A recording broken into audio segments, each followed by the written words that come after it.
Halo semuanya, selamat datang di segmen analisa. Ada sebuah kejadian yang terjadi di sebuah tempat pembuatan batu bata atau warga sekitar menyebutnya adalah Tobong di Desa Pilken, Kecamatan Kembaran, Banyumas, Jawa Tengah. Ditemukan seorang perempuan usia 21 tahun dalam kondisi yang sangat mengenaskan. Perempuan ini pada saat ditemukan dalam kondisi yang nyaris tidak berbusana sama sekali dan di bagian area sensitifnya itu ditemukan dugaannya adalah cairan sperma dan dia dalam kondisi yang tidak bernyawa lagi.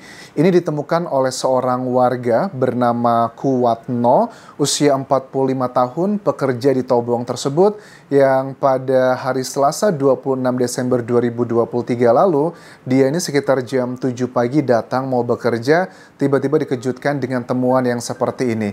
Sampai sekarang masih belum diketahui siapakah pelakunya, tetapi dengan melihat olah TKP yang dilakukan oleh Kompol Andriansyah Rithas Hasibuan, Kasat Reskrim Polresta Banyumas, ini sudah banyak sekali bagian-bagian yang merujuk ke alat bukti. Alat bukti kan ada 5 dalam dunia hukum ya.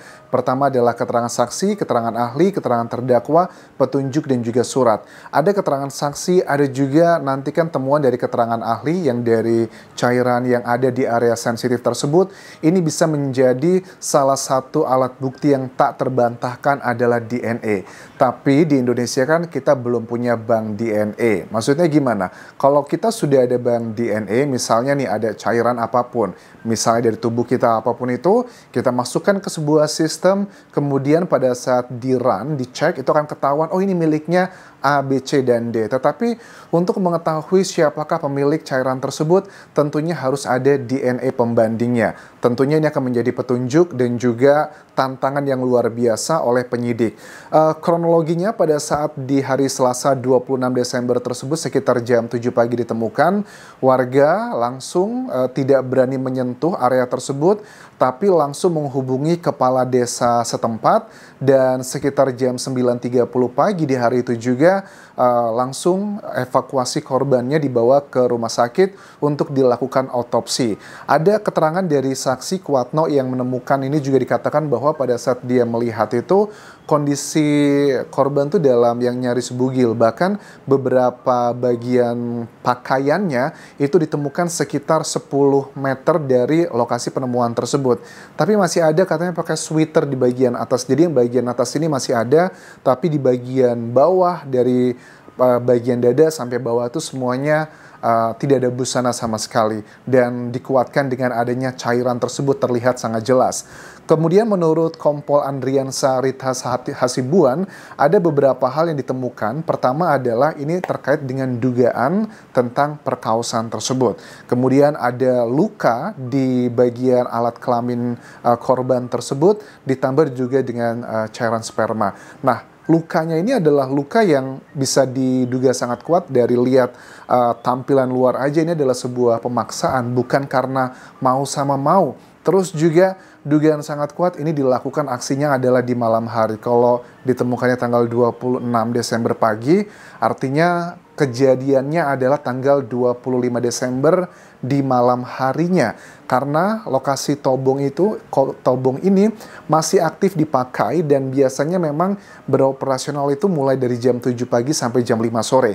Kalau malam tidak ada kegiatan. Tetapi kalau setahu aku dulu waktu aku tinggal di kampung ya di Indonesia, kadang kalau lagi ada pesanan kayak batu bata ataupun juga genteng, itu kan pembakarannya bisa sampai 24 jam ya, walaupun para karyawannya itu tidak bekerja malam hari mencetak, tetapi proses pembakaran terus ada. Nah, ini berarti intinya tidak ada proses di malam hari itu dan dugaan sangat kuat ini adalah di malam hari. Sampai sekarang menurut Kasat Reskrim Polresta Banyumas ini sudah diidentifikasi. Dugaannya korban yang berusia 21 tahun ini adalah warga Kecamatan Sumbang, Banyumas dan tidak ditemukan ponsel dari korban. Ini menjadi salah satu tantangan yang luar biasa karena dengan tidak ditemukannya ponsel korban ini menurut aku akan menjadi teka-teki yang luar biasa. Tapi kita lihat dari beberapa kasus pembunuhan yang terjadi di Indonesia, ponsel ini menjadi salah satu sangat penting. Apalagi juga kalau sudah diketahui alamatnya di mana, mungkin namanya juga yang sudah diketahui. Menurut aku untuk penyidik setempat langsung aja untuk mengurus nomor handphonenya. Siapa tahu di nomor handphone tersebut akan keluar data-data, misalnya adalah pesannya, nelponnya ke siapa, pesannya ke siapa aja, itu masih bisa keluar.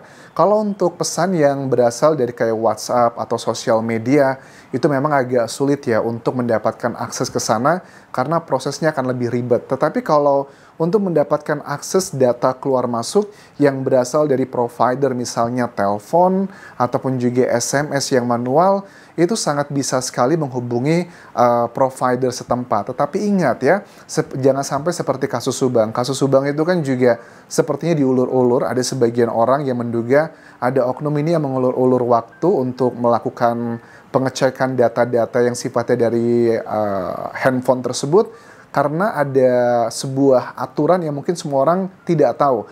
Kalau nggak salah antara 60 atau 90 hari data-data yang ada di sebuah provider itu automatically deleted, bakal dihapus. Jadi kalau sudah 90 hari atau 60 hari itu sudah nggak bisa lagi dipulihkan. Jadi mumpung ini baru sekitar beberapa hari, tujuannya sih bukan otomatis mereka akan mendapatkan pelakunya, enggak. Tapi paling tidak akan memberikan rekomendasi penyidik untuk mendapatkan sampel DNA. Karena kan sudah didapatkan ada dugaan cairan tersebut di bagian sensitif dari korban ini, kan bisa dicocokkan, sudah ada DNA-nya siapa ini.